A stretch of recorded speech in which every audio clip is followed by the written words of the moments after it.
Hello, best and beautiful you. Thank you for joining me. I'm going to read my latest blog to you. You ready? Here we go.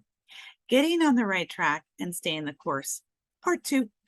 Earlier this month, I asked the question, what have you ever been given that you wanted desperately, only to regret it later?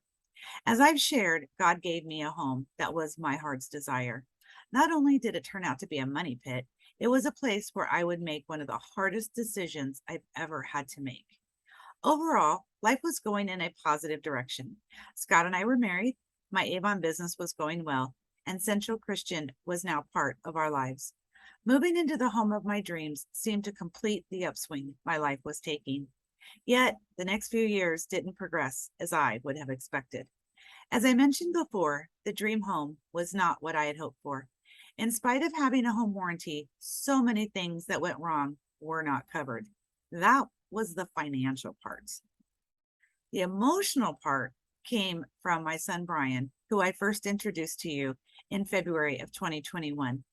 If you've been following my blogs, you already know how heartbreaking and stormy having an addicted child is. Brian is my son with my first husband, James.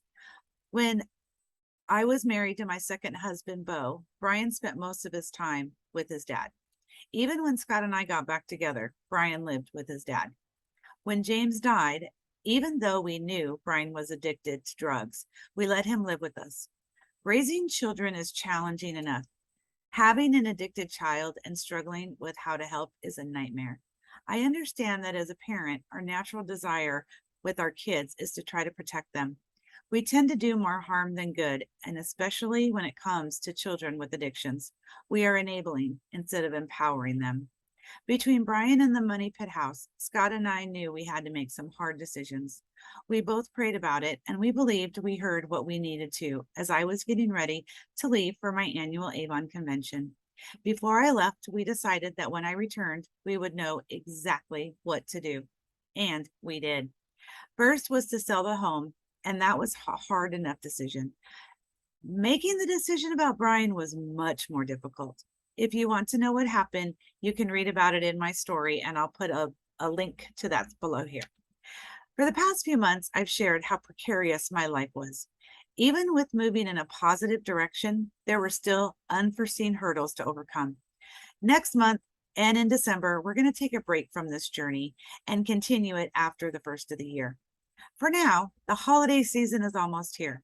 I have a ton of exciting ideas to help you navigate this often stressful time that should instead be full of celebration. More than just gift ideas, I'll share what's going on in the world of entrepreneurship.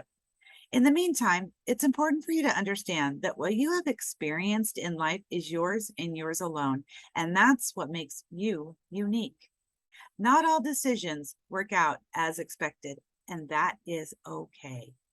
If you or anyone that you know is maybe in a stall, slipping backwards, not sure how to move forward, feel free to give them my information, or you give me a call or a text at 480-684-2866.